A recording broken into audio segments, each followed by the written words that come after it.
próximo sábado 26 de enero se cumplen 20 años de la tragedia de Uchurajay, donde murieron 8 periodistas lapidados. En ese entonces un sector importante de la opinión pública culpó a la Marina de haber cometido el crimen. El escritor Mario Vargas Llosa partió a Ayacucho encabezando una comisión investigadora. Su informe determinó que el asesinato lo habían ejecutado los propios comuneros. Vargas Llosa sufrió entonces las peores infamias y los ataques más arteros. En las próximas semanas, la Comisión de la Verdad hará pública el resultado de su investigación respecto del caso Uchurajay. La Comisión de la Verdad ha confirmado que la investigación de la Comisión Vargas Llosa en 1983, en plena guerra fratricida, estuvo en lo cierto. Fue valiente, limpia y veraz. Al estilo de Luncamarca, los comuneros de Uchurajay se habían rebelado contra el yugo y la violencia de los senderistas. Y esa fatídica tarde del 26 de enero de 1983, asesinaron a los periodistas pensando que eran senderistas. Se ha descubierto que el guía que los periodistas habían contactado, Juan Argumedo, y el campesino que los servía de intérprete, Severino Morales, eran militantes de Sendero Luminoso. Es muy probable que eso haya generado la terrible confusión. 3 meses después, los comuneros de Luncamarca hicieron lo mismo y mataron a algunos de los senderistas que los tenían oprimidos. Sendero les devolvió la ofensa, asesinando a casi todo el pueblo. La investigación que la Comisión de la Verdad trabaja en estos días ha sido realizada por el antropólogo Ponciano del Pino, un profesional quechohablante que ha recorrido la zona y ha verificado y cruzado cada uno de los testimonios y los hechos en tiempos pacíficos y distantes. Mario Vargas Llosa está con nosotros. Buenas noches, Mario. Muchísimas gracias por acompañarnos esta noche. Mucho gusto de estar contigo, otra vez. Otra vez, es verdad. Esta noticia, esta confirmación, yo me atrevería a pensar que si retrocediéramos 20 años, veríamos a personajes como Javier Díaz-Canseco, como Henry Bis, para no citar a otros políticos que también son congresistas, insistiendo en la infamia contra tu investigación. ¿Tú dirías que, a la luz de lo que la Comisión de la Verdad ahora está en condiciones de confirmar, la historia hace justicia? Bueno, efectivamente, Cecilia, yo no he dudado en todos estos años de que en lo esencial nosotros dijimos la verdad. Es decir, que la muerte de los periodistas se debió, sigo creyendo que a un trágico error, y que no fue el ejército, sino que fueron los propios campesinos y quichanos que vivían en un momento terrible, unos días de gran confusión y violencia, los que los asesinaron. Nosotros fuimos muy atacados porque un sector muy amplio, sobre todo la izquierda, desde un principio decretó que el asesinato había sido cometido por el ejército, que había cometido muchas violaciones a los derechos humanos, como nosotros lo dijimos en nuestro informe, pero concretamente ese asesinato no fue obra de los militares. La investigación que hicimos fue una investigación en profundidad, sin ningún partiprí, con el deseo realmente de ayudar a esclarecer una verdad, y esa verdad desde luego fue muy dolorosa, porque lo que mostró ahí fue una violencia que no había llegado a la opinión pública, donde se cometían crímenes feroces contra los campesinos, y donde los campesinos se hacían justicia por su propia mano, porque tradicionalmente había sido así, porque la justicia del Perú oficial, diríamos, no había llegado hasta esas regiones, y esa verdad pues resultó muy difícil de aceptar por algunos sectores políticos, ¿no? Y hasta hace muy poco, jóvenes estudiantes eran instruidos en ese sentido, ¿no es cierto?, digamos, insistiendo en que la investigación Vargas Llosa... Sí, pues, se decía que nosotros lo que habíamos querido era o había mentido, o había servir encubierto al gobierno de Belaúnde, facilitando, digamos, una solución que servía políticamente al gobierno de entonces, algo absolutamente falso, porque esa de esa comisión, de esas 3 personas de la comisión, una era el presidente, ¿no?, el decano del Colegio de Periodistas, que era Mario Castro Arenas, que era en ese tiempo dirigente del partido aprista, que estaba en la oposición y que no tenía pues ningún interés en servir al gobierno, contra el que su partido estaba en guerra política, ¿no? Pero bueno, los prejuicios, la pasión ideológica, que en esos años era muy intensa, enturbió tremendamente el juicio, y la opinión pública tuvo una idea muy confusa de lo que ha ocurrido. Me alegro mucho que por fin una comisión que todo el mundo respeta, pues haya confirmado en lo esencial nuestro informe, ¿no? Nosotros también nos alegramos, Mario. Mañana usted recibe un homenaje en el Congreso de la República. Es un reconocimiento a su labor cívica, a su transparencia y a su comportamiento ético y democrático. ¿Diría usted que ha cambiado de alguna manera el pensamiento y la actitud de la mayoría de los políticos en el Perú? Bueno, yo creo que lo que ha cambiado es la percepción de lo que significó el gobierno de Fujimori. Hay que acordarse, Cecilia, tú lo sabes, que para vergüenza nuestra esa dictadura fue popular al principio. Tuvo muchos partidarios, cuántos no lo sé, pero un sector muy amplio del país aceptó el hecho de la dictadura, se dejó convencer de que un gobierno duro, fuerte, era el que iba a resolver los problemas del Perú, y entonces pues quienes nos opusimos fuimos muy impopulares, ¿no? Eso es lo que ha cambiado. Creo que hoy en día sí hay una inmensa mayoría de peruanos que ve con sonrojo lo que significó esa dictadura, por los atropellos que perpetró, por la corrupción sin precedentes en nuestra historia que esta dictadura institucionalizó. Y entonces creo que eso ha hecho que, bueno, quienes atacamos a la dictadura desde un principio, pues hoy día no seamos tan impopulares como lo fuimos en un momento dado, ¿no? En los 90, sí. ¿no? Qué tiempos. ¿Y su liberalismo, Mario, se ha enriquecido o se ha atenuado un poco con estos años? No, yo creo que sigo siendo un liberal. Nunca fui un liberal fanático. También hay, desgraciadamente, liberales fanáticos. El fanatismo pues impregna todas las ideas, todas las doctrinas. Yo no creo haber sido nunca un liberal fanático. Y compruebo, diré que con cierta satisfacción, que muchas de las ideas que a fines de los 80 tenían una enorme resistencia en un país donde el estatismo, el colectivismo, el nacionalismo económico estaban tan arraigados.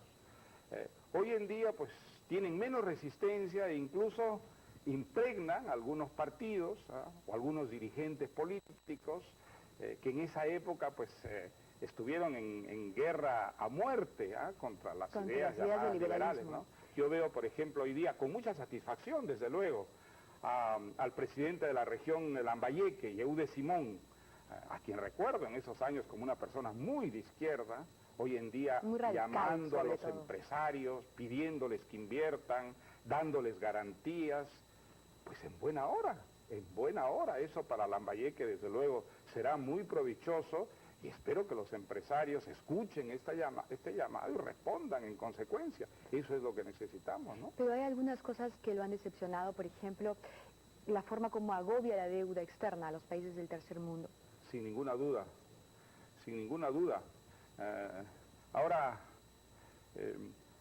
esa deuda pues hay que encararla, y mejor si se puede encarar de una manera solidaria, de tal manera que esa deuda no se convierta en una lápida, ¿no?, que aplaste a nuestros países y les impida desarrollarse. Pero yo creo que el mundo ha evolucionado hoy día de una manera tal que un país no tiene muchas alternativas, si quiere modernizarse, si quiere progresar. La elección es muy clara, hay que hacer ciertas cosas, hay que atraer la inversión, hay que abrir la economía, hay que crear un sistema que sea estable y que dé seguridades a la gente para invertir, para ahorrar, para trabajar. No hay otro camino. Hay indicios que son, no solamente Yehude Simón parece haber aceptado esta forma de política, una persona como Lula, que hace 10 años hubiera sido inconcebible que diga las cosas que hoy día está diciendo y haciendo. Pues eso yo creo que debe defendernos contra el pesimismo, porque hay mucho pesimismo en torno a nuestro, ¿no? Sin embargo, hay algunos indicios bastante alentadores, sobre todo un cierto consenso de que, por una parte, la democracia es indispensable, que no hay que aceptar a las dictaduras en ningún caso, y por otra parte, que la democracia por sí sola no basta para traer desarrollo, que la democracia necesita un complemento, y ese complemento, pues, yo lo llamo liberalismo, pero se pueden llamar políticas de mercado, estímulos para la inversión, una política que estimule la iniciativa privada y no se confíe exclusivamente en el Estado como el gran instrumento del desarrollo económico, ¿no? Usted fue muy crítico y muy duro y también muy precoz, ¿no es cierto?, cuando criticó el arcaísmo de la izquierda latinoamericana a partir de Cuba y la falta de respeto por los derechos humanos y su falta de visión del manejo económico. Eso evidentemente hizo que la percepción que se tenía de usted fuera clarísima. Dejaba de ser un intelectual de izquierda para ser estigmatizado, por lo menos como un intelectual de derecha. En los 80, a fines de los 80, la mayoría de los empresarios peruanos lo acompañaron en el proyecto de Libertad. Y, bueno, por cierto, los mismos empresarios que después, ¿no es cierto?, se anotaron en la dictadura y sirvieron como Montesinos y a Fujimori. Pero, digamos, la pregunta es, a partir de las experiencias de la dictadura fujimorista y de la dictadura castrista y de todo lo que ha pasado en estos años, ¿usted se considera un liberal de centro-izquierda o de centro-derecha? Pues esas categorías, no sé si son muy iluminadoras, Cecilia. Yo procuro definirme frente a casos concretos. Las dictaduras las combato todas, creo que en eso pues he sido siempre bastante consecuente, ¿no? La política económica, estoy a favor de políticas de mercado, desde luego, pero no creo ser un fundamentalista. Entiendo que hay siempre unas circunstancias que exigen un pragmatismo, un acomodo de ciertas ideas a una realidad. Hay algunos ejemplos que para mí son muy interesantes y quizá te pueden aclarar un poco mi posición. Te hablo de los países donde yo paso más tiempo, ¿no? En Inglaterra y en España, quizá los partidos que representan mejor las ideas que yo defiendo son partidos considerados de izquierda, el Partido Laborista de Tony Blair, por ejemplo, que ha hecho en política económica un viraje muy radical, afortunadamente para Gran Bretaña, porque ha traído grandes beneficios. Es un partido por el que yo votaría sin vacilar en contra de los conservadores, que hoy día ya no defienden políticas liberales, sino realmente conservadoras. Son nacionalistas, por ejemplo, están contra la moneda común, muy reticentes contra Europa, ¿no? ¿Pasa lo mismo en España? Y en España pasa exactamente lo mismo. Ya desde la época de Felipe González, el Partido Socialista, pues se había impregnado de liberalismo, pero hoy día mucho más con Rodríguez Zapatero. Rodríguez Zapatero es un joven dirigente que ahora tiene el liderazgo del partido y en política económica es absolutamente un liberal. Si él ganara estas elecciones, probablemente la política económica sería tal vez incluso más liberal de lo que lo ha sido en estos años con el Partido Popular. Bueno, había un pensador liberal, no muy conocido en el Perú, que es von Mises, que siempre se opuso a que hubiera partidos liberales. Él decía, no, el liberalismo debe ser un sistema de pensamiento que impregne a todos los partidos democráticos, cuyas ideas deben formar un común denominador en una sociedad democrática. Algo de eso está pasando en muchos países y de alguna manera todavía muy primaria, yo creo que empieza a pasar también en América Latina. Ojalá sea así. Yo creo que realmente la única manera de salir del subdesarrollo, del atraso, es afirmando la democracia política, pero enriqueciéndola con unas políticas de mercado, con esas políticas liberales que son las que han traído, pues, por ejemplo, a España, el desarrollo extraordinario que ha tenido en los últimos 40 años, un desarrollo realmente notabilísimo, que ha convertido ese país de un país pobre en un país próspero, de un país que vivía bajo dictaduras en una democracia hoy día muy moderna. Es un ejemplo que debemos tener nosotros muy cerca, porque si España ha podido, ¿por qué no podríamos nosotros alcanzar algo semejante, claro, ¿no es verdad? Pero en efecto sí hay esta percepción, digamos, no estoy equivocada en mi percepción en la que Vargas Llosa se ubica más hacia el centro, ¿no es cierto? Usted ha criticado mucho... ¿Qué es un centro? A ver, bueno, más o menos de lo que estamos hablando, ¿no es cierto? Centro? Ha criticado mucho al cardenal Cipriani, sí, ¿no es cierto?, que junto con sus seguidores del Opus Dei sirvieron a la dictadura fujimorista. Y por lo tanto, por otro lado, ha elogiado al padre Gutiérrez, sí, que en alguna de sus novelas, creo que fue en La historia de Maita, le metía palo, ¿no es cierto? No, yo le tengo mucho respeto a Gustavo Gutiérrez. Pero es un hombre muy honesto, es un hombre muy íntegro, pero déjame terminar. Pero cuando él, digamos, escribió la teología de la liberación, en la que defendía el marxismo con argumentos muy inteligentes, yo estaba en total desacuerdo con él. Yo creo que esas ideas eran completamente equivocadas. Pensar que la lucha de clases era realmente el motor de la historia, que el cristianismo de alguna manera se realizaba a través de la visión marxista de la historia y de la sociedad. Yo creo que esas son ideas completamente equivocadas, y me atrevo a decir que él lo cree también hoy en día, porque de alguna manera Gustavo Gutiérrez ha evolucionado hacia formas mucho más democráticas y mucho menos marxistas. ¿Hacia ese centro? Ahora, en cuestiones religiosas, pues no, yo no soy creyente, entonces yo no puedo coincidir con Gustavo, pero en lo demás tengo muchísimo aprecio, creo que es una persona enormemente valiosa desde el punto de vista intelectual, una de las figuras intelectuales más ricas que ha dado nuestro país, ¿no? Con quien además es un placer discrepar y discutir. No es cierto, es de un nivel, y a eso... De un altísimo nivel. Y un hombre de una gran integridad, ¿no es verdad?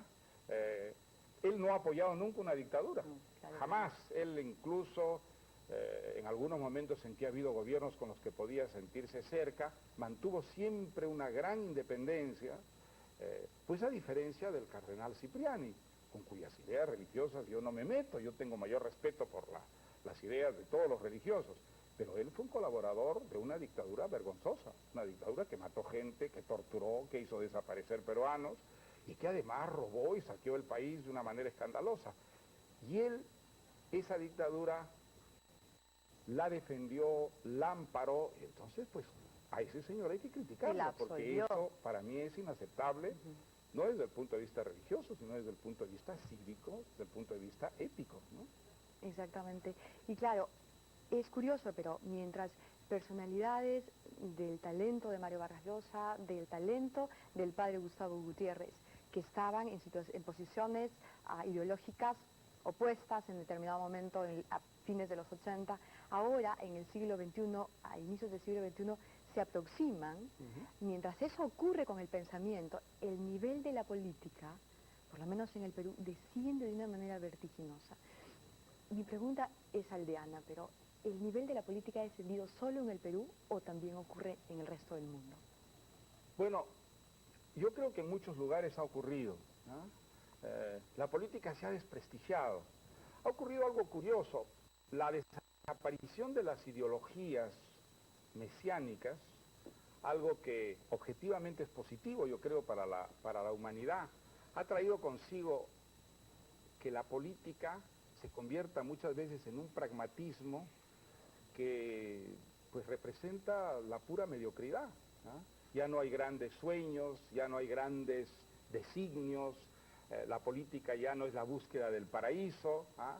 Sino es la gestión de lo que es una realidad bastante mediocre y pedestre, y entonces la política no atrae a los mejores, ¿ah? Los jóvenes no se sienten ilusionados con una actividad que les parece mediocre y muchas veces corrompida, y entonces la política queda en manos en muchos lugares, de personas de segunda o de tercera categoría, y eso la empobrece y eso hace que se desprestigie cada vez más. Creo que ese fenómeno, que no es un fenómeno propio del Perú, sino de muchos otros lugares, tiene también consecuencias bastante nefastas, ¿no? Está pasando en los Estados Unidos, por ejemplo. Bush, por ejemplo, tiene un discurso frente al discurso de los anteriores líderes norteamericanos, bueno, líderes claro, como Kennedy, incluso, sí. que estaba, digamos, sumergido también en el glamour, que es Por lamentable. por eso es importante que una sociedad esté suficientemente descentralizada. Un pensador que yo admiro mucho, que es Popper, decía: lo importante de los políticos es que puedan hacer el menor daño posible. Mientras menos daño hagan, entonces mejor está un país. Bueno, si un país está muy descentralizado, un país puede tener un gobernante mediocre, como es el caso de Bush, que es un presidente muy mediocre, pero el daño que puede hacerle al país es escaso, porque el poder está muy descentralizado, y entonces las decisiones que tomen no afectan esencialmente al conjunto de la sociedad, como ocurre en países donde el poder está tremendamente centralizado y las decisiones políticas repercuten a todos los niveles, en todas las extremidades de la sociedad, ¿no? Como ocurre en el Perú en este momento. Sin ninguna duda. En Perú es un caso típico, yo diría que es lo típico del subdesarrollo, ¿no? ¿No es cierto? La transición esta democrática que estamos viviendo, ¿cómo se desenvuelve en su apreciación? Esta recomposición del montesinismo en el Poder Judicial. Bueno, ese es un problema muy serio, pero antes de eso yo creo que habría que salir al frente ante el pesimismo de quienes dicen estamos peor que antes. Eso desde luego no es aceptable, Cecilia. No es cierto, además. No es verdad, no estamos peor que cuando estaban Montesinos y Fujimori gobernando este país. Eso es una injusticia monstruosa. Hoy día tenemos una democracia y antes teníamos una dictadura. Hoy día hay otra vez una vida política que es confusa, que puede ser no extremadamente brillante, pero es una vida política. Tenemos un Congreso que es representativo de lo que es nuestra sociedad. Puede no gustarnos, pero eso es lo que somos nosotros, ¿no es verdad? Claro. Entonces, eso es un progreso considerable sobre el pasado. Ahora, también dentro del contexto de América Latina hay unos progresos, es decir, Perú es un país que está mejor o menos mal económicamente. que otros. Sí, económicamente. Por lo menos en cifras macroeconómicas. Entonces, digamos, no está a la altura de lo que necesitamos, de las expectativas, hay desempleo, hay tremenda pobreza, bueno, pero hemos progresado algo en relación con el pasado. Eso es una realidad que no podemos negar. Ahora que hay razones para preocuparse, sí, lo que tú has mencionado es lo más preocupante. La lucha contra la corrupción, la lucha por la moralización del país está frenada, porque evidentemente en el Poder Judicial todavía el fujimontesinismo tiene una fuerza tremenda, y antes pues era una resistencia más bien pasiva, pero últimamente da la impresión de que hubieran pasado a la ofensiva, a mostrar que tienen poder y a mostrar que son capaces de frenar, ¿no es verdad?, la moralización. Y yo creo que allí la sociedad tiene que reaccionar y tiene que exigir realmente que la moralización se lleve a cabo, porque si no, la reconstrucción de la democracia va a ser un puro espejismo, ¿no? Se han vuelto descarados en los últimos meses. Efectivamente. Pero no sé si usted tiene la misma percepción, pero en los años 80 el gran drama, el gran problema del país era la subversión. Y los políticos prefirieron apuntar y apostar a otros problemas. Al final, con el pretexto de la subversión, ya está semi-aliados con propuestas incluso desde estos líderes subversivos, la dictadura se implanta y corrompe las instituciones de manera perversa en el país. En este momento, el gran problema del Perú es la corrupción, porque si es la corrupción y los políticos no toman en serio, los políticos que están en el Ejecutivo, que están en el Legislativo, no toman en serio este gran drama que vive el país y este gran problema que enfrenta, pues entonces lo que va a venir después va a ser Somalia. Yo creo que el problema son las secuelas, ¿no? Las reverberaciones que deja toda dictadura, y la que ha dejado Fujimori, pues la estamos viendo de muchas maneras, de una manera muy visible, sobre todo en el Poder Judicial. Tampoco hay que generalizar, ¿no? Es verdad que hay jueces probos, Claro. hay fiscales, hay procuradores que están haciendo una labor muy respetable, denodada, pero evidentemente la institución es la que no funciona, la institución está impregnada todavía de fujimontesinistas. Sí, sobre todo a nivel de la Corte Suprema. Sin ninguna duda. Bueno, y a la última, digamos, por lo pronto han exonerado al señor Montesinos de vinculaciones con el narcotráfico, lo han exonerado de responsabilidad en los asesinatos absolutamente probados durante la marcha de los 4 suyos. Ahora exoneran al señor Navarrete de una responsabilidad probada en la falsificación de las firmas. Bueno, desde luego, ¿eso qué cosa significa? Eso no puede ser solo ineptitud, ¿no es cierto? Evidentemente ahí hay complicidad, y algo hay que hacer, ¿no? Yo creo que en eso, pues lo ideal sería que hubiera un gran consenso de partidos políticos democráticos, de fuerzas democráticas, para exigir una reforma profunda del Poder Judicial. No hay democracia que funcione sin un Poder Judicial probo, sin un Poder Judicial eficiente, y evidentemente el que tenemos no es ni probo ni eficiente, ¿no? Pero hay a la vez problemas realmente preocupantes, porque el presidente de la República se entera de estas decisiones, sobre todo la última, la que exonera a Navarrete en el caso de la falsificación de las firmas, y declara que iniciará una cruzada, ¿no? Con todo lo que la palabra significa. Pero ese mismo día, esa misma tarde, 10 de los parlamentarios de su partido político en el Congreso retiraban las firmas que iban a sustentar una comisión investigadora para investigar a Agustín Mantilla, el ministro aprista que terminó su gestión con unos ahorritos de $2,5 millones que los encontraron de casualidad en esta investigación del caso Montesinos. Entonces, la sensación es que hay una suerte de pactos para no investigar, hay pactos políticos que permiten, y alianzas que están cubriendo o que pretenden cubrir hechos y actos de corrupción, ¿no es cierto? Bueno, pero ahora tenemos una libertad de información, ¿no es verdad? Y entonces sería muy importante pues que la prensa, que los periodistas, los investigadores saquen a la luz esos enjuagues y los denuncien y la opinión pública pueda operar. Esa es la ventaja que tiene una democracia sobre las dictaduras, ¿no? ¿Y se puede retroceder desde la libertad de prensa a una sentencia definitiva de la Corte Suprema? Esa es una pregunta grande, Mira, ¿no? Porque hay unos mecanismos, ¿no es verdad?, que están siempre al alcance de una sociedad democrática que quiere defenderse de sus enemigos. No se trata de violentar la ley, pero sí de hacer frente a peligros gravísimos, como puede serlo el sabotaje de la democratización en el Perú. ¿Cuál es la fórmula más operativa? Pues yo no la sé, yo no soy un jurista, pero hay juristas muy capaces y muy honestos en este país que pueden dar la fórmula para poder hacer frente al problema del Poder Judicial, que es hoy día un problema mayor. Si nosotros no tomamos conciencia de que ese problema hay que resolverlo cuanto antes, a la corta o a la larga, una vez más vamos a ver desplomarse el Estado de Derecho y vamos a ver el retorno del autoritarismo en el Perú. ¿Le da que pensar el hecho de que varios de los supremos, por lo menos 2 de esta sala transitoria, sean apristas?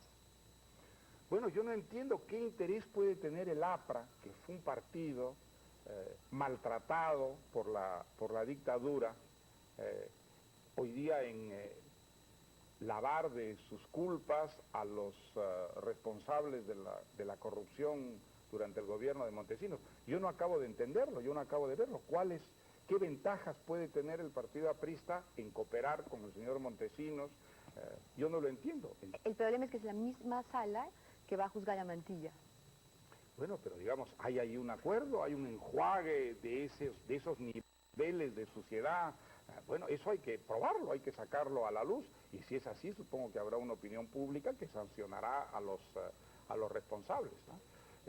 Eso se soluciona con jueces probos, con jueces independientes, y eso es lo que tenemos que tratar de conseguir. Jueces probos administren justicia y sean los encargados de la moralización, ¿no? ¿Cómo? ¿Cómo conseguirlo? El Poder Judicial lo reformamos como de adentro para afuera, de afuera para adentro, entre ellos mismos o con la participación Yo lo de escuché la aquí sociedad hablando civil. contigo al presidente de la Corte Suprema, parecía una persona muy bien intencionada, con una voluntad además de reforma interna. Pero que y admitió claro, que estaba solo. y a los pocos días hemos visto pues que solo estaba, ¿no es verdad? Entonces, quizá no haya posibilidades de reforma interna y la reforma tenga que venir desde el exterior. Cuando una institución está tan profundamente lastrada por la corrupción, la reforma tendrá que venir desde afuera. Y que la forma sea, digamos, la menos política, que sea la más cívica y la más ética, y para eso yo creo que es fundamental un consenso de las fuerzas democráticas, que hoy día son la inmensa mayoría del país, ¿no? ¿Está de acuerdo, Mario Vargas Llosa, con los que piden que se vote, se elija una asamblea constituyente? Bueno, yo creo que el tema de la Constitución es un tema que está en manos hoy en día de una institución muy respetable, que es el Tribunal Constitucional. Mi parecer es que hay que esperar ese veredicto y acatarlo. Si el Tribunal Constitucional dice no es constitucional que este Congreso esté reformando la Constitución, debe llamarse una Asamblea Constituyente, esa decisión debe ser acatada. Si el Tribunal Constitucional dice no, la reforma que está haciendo este Congreso está dentro de los límites de lo tolerado por la Constitución, pues hay que acatarlo y respetarlo. Me parece que eso sería la fórmula más sensata en este momento. No sé si es operativo en estos momentos convocar a una asamblea constituyente. Tengo la impresión de que es muy poco práctico y que los beneficios están por debajo de los perjuicios que traería al país. Pero, dado el problema, dado el hecho de que está en manos del Tribunal Constitucional la solución, esperemos y acatemos esa decisión. También hay un montón de gavilanes esperando una curul y un suelo de constituyente. Desde luego. Bueno, es legítimo, ¿no? Digamos, creo que hay que aceptar que los seres humanos tienen debilidades, los seres humanos tienen derecho a aspirar a una curul, hay unos buenos salarios hoy día para quienes ocupan las curules, y es perfectamente humano y decente aspirar a tener buenos salarios. Así que eso no debe angustiarnos ni preocuparnos demasiado. Yo creo que, por lo menos el Tribunal Constitucional a mí me merece respeto, aunque yo he criticado incluso alguna de las decisiones pasadas. La impresión que tengo es que esa institución es una institución respetable, que hay gentes probas, hay gentes bien intencionadas, con deseos realmente de servir y además con una competencia jurídica. Con trayectoria democrática. Y con una gran trayectoria democrática indiscutible. Bueno, pues, acatemos el fallo. Que ellos decidan qué es lo que más conviene. Si es una constituyente, y si no, que el Congreso continúe su labor de reforma de la Constitución. Hagamos un consenso a ese respecto. Se espera con ansiedad, realmente con ansiedad, la novela sobre Flora Tristán y Gauguin. La nueva novela. El paraíso en la otra esquina. Exacto. ¿Y cuándo saldrá? Sale a fines de marzo, hacia el 20 de marzo más o menos. ¿Qué le animó a ocuparse del tema?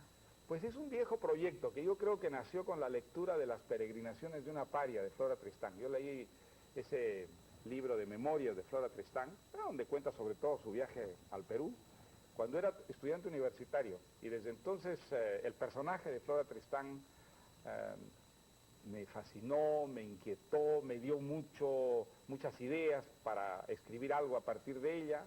Así que esa novela se fue gestando desde hace muchos años. Solo cuando empecé a escribir la novela se me ocurrió incorporar a Gauguin, al nieto de Flora Tristán, cuando descubrí que había un gran parecido de personalidad, de carácter entre la abuela y el nieto. Así que al final la novela pues ha resultado una especie de vasos comunicantes entre estos dos personajes, que aunque fueron franceses tuvieron ambos relación con el Perú, ¿no? Eso es otro vínculo entre Flora Tristán y Paul Gauguin, ¿no? Flora Tristán, bueno, el padre era peruano, vivió un año aquí, la experiencia peruana fue definitiva para ella. Y Gauguin pasó 6 de sus primeros 7 años en el Perú, aprendió a hablar español antes que francés, y todos sus primeros recuerdos son peruanos. Esos recuerdos tuvieron también una influencia curiosa en su pintura, cuando descubrió su pasión por la pintura. Así que también ese es otro elemento que los vincula, ¿no? La relación con el Perú. ¿Su parentesco materno con los Tristán no influyó? ¿El parentesco mío? Sí. Es muy remoto, es muy remoto. Pero sí. ¿escuchó usted de niño hablar de este parentesco? No, de niño no, lo descubrí muchísimo más tarde y es un parentesco muy lejano. O sea que no creo que eso jugara un papel importante, ¿no? Alfredo Bryce, Jaime Altaus, son también parientes Sí, claro, de Alfredo de por Tristán. supuesto. Alfredo Bryce Echenique, una hija de don Pío Tristán, tío carnal de Flora, se casó con el presidente Echenique. Y Gauguin, los años que vivió en Lima, los vivió en la casa del presidente Echenique, que era el suegro de don Pío Tristán, emparentado directamente con Alfredo Bryce, claro que sí. Claro, pero una de las cosas que usted no ha hecho en las entrevistas que ha dado en El Mundo a través, a propósito de la novela sobre Alfredo Tristán, es rescatar el hecho que usted también es descendiente de los Tristán. No, porque no creo que haya tenido un rol pues muy importante en la decisión de escribir sobre Flora. En realidad yo me entusiasmé muchísimo con el personaje, mucho antes de saber que había un parentesco entre los Tristán y los Llosa. Bueno, tratándose de arequipeños no es raro, todos los arequipeños están emparentados unos con otros, ¿no? Somos una ciudad muy incestuosa, ¿no? Todas las familias, si uno rasca un poco, están unidas entre sí, ¿no? Sí, no hay que rascar Y es lo que, demasiado. no, para no llevarse alguna sorpresa. Sí, sí. exactamente. Bueno, es una de las cosas que le sorprendió mucho a Flora Tristán en Arequipa, ¿no? Esa vinculación que era prácticamente visceral, ¿no? Entre todas las familias que se buscaban, se visitaban y vivían como en una gran tribu bíblica, ¿no? Sí, pues. ¿Es la novela que más viajes le ha obligado a hacer? Más largos, por lo menos, ¿Más largos? sí, más largos, porque tanto Flora Tristán como Paul Gauguin hicieron pues, grandes recorridos. Gauguin más que Flora Tristán. ¿Qué fue ¿no? lo más alucinante de la travesía de Gauguin? Pues Gauguin es un caso muy, muy interesante. Él tuvo una idea. Él descubrió la vocación tarde, cuando tenía 30 y pico de años, o sea, realmente muy tarde. Generalmente esa edad ya los pintores están, no solamente están con una obra realizada, claro. Él descubrió su vocación muy tarde. Y al poco tiempo llegó a la conclusión de que la pintura en Europa estaba en decadencia total porque se había cortado de la sociedad, que era una pintura que estaba en manos de pintores, de coleccionistas y de críticos, y que por eso había perdido vitalidad, y que el arte realmente vivo solo existía en las sociedades primitivas, donde el arte expresaba al conjunto de la sociedad. Y por eso fue a buscar esas sociedades que para él eran como el paraíso, un mundo totalmente integrado, donde el arte era una expresión de las creencias, de las costumbres, del conjunto de la sociedad. Fue a Panamá, fue a la Martinica, trató de ir a Madagascar, trató de ir a Vietnam, y finalmente fue a Tahití. Y entonces, pues en Tahití descubrió que la realidad no era exactamente lo que él creía, pero entonces en lugar de revisar su sueño, su fantasía, no, decidió que lo que ocurría es que Tahití ya había sido colonizado por los europeos y que el espíritu europeo había hecho que Tahití entrara en decadencia. Y entonces se le ocurrió que en las Islas Marquesas, que son las islas más apartadas de un continente, las islas más islas del mundo, todavía existía una sociedad de esas características. Y entonces se fue hasta allí, que eso sí era realmente el fin del mundo, y fue muy dramático, porque cuando llegó a las Marquesas estaba en un estado físico que prácticamente no pudo moverse del puertecito donde llegó, así que no llegó nunca a ver a los maoríes, a los primitivos, que efectivamente existían en la isla, pero físicamente no estuvo en condiciones ya de verlos. O sea que el final de él fue muy dramático, ¿no? Sí, por supuesto. Sí, ¿Y cómo es esa vida entre París, Londres, Madrid y Lima? ¿Cómo es Bueno, la travesía permanente es una de vida Mario muy Vargas Llosa? itinerante, pero al mismo tiempo en la que hay algo muy estable, que es mi trabajo. Mi trabajo no cambia, se mueve conmigo, donde yo estoy, pues trabajo sobre las mismas cosas, siguiendo una misma rutina, de tal manera que sí, aunque me muevo exteriormente mucho, la rutina diaria es más o menos la misma y no cambia, aunque cambie el entorno, ¿no? Es lo que a mí me da la estabilidad, mi trabajo, ¿no? Y a la larga, ¿dónde permanecerá más? ¿En el viejo mundo o en Barranco? Pues no lo sé, Cecilia. Este tipo de vida es un tipo de vida que al final me gusta, me mantiene, digamos, bastante vivo, y me gustaría poder mantener este tipo de vida hasta el final. Vamos a ver si puedo hacerlo, pero por el momento no tengo ninguna intención de estabilizarme. Espero seguirme moviendo, quizá contagiado un poco por el ejemplo de Flora Tristán y de Paul Gauguin, que vivieron toda su vida moviéndose de un lado al otro, ¿no?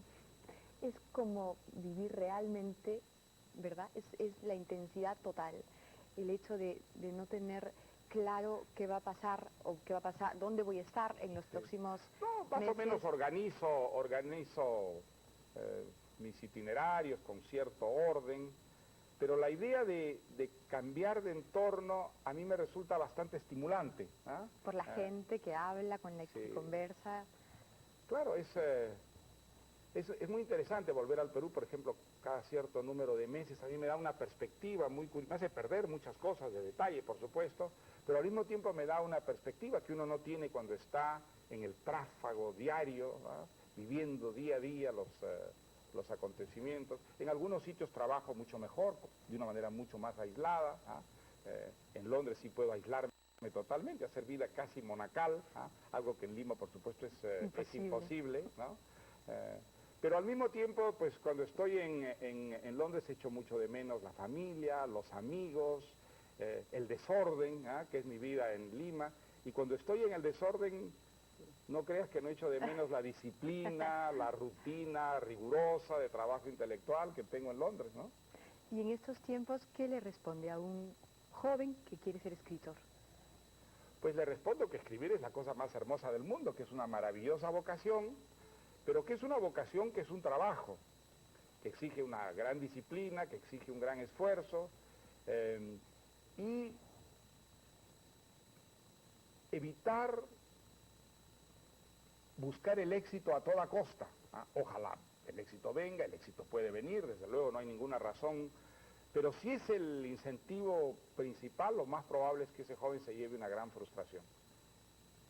Lo ideal es que ese joven al consultarse descubra que la literatura le gusta tanto, que el poder hacer literatura es el mejor premio, es la mejor satisfacción que puede darle su propia vocación. Yo creo que si descubre que esa vocación es tan importante para él, que justifique todos los sacrificios, las posibilidades de que tenga éxito son mucho mayores que si no es así. Gracias, Mario. Ha sido una Gracias larga a ti, charla. Cecilia.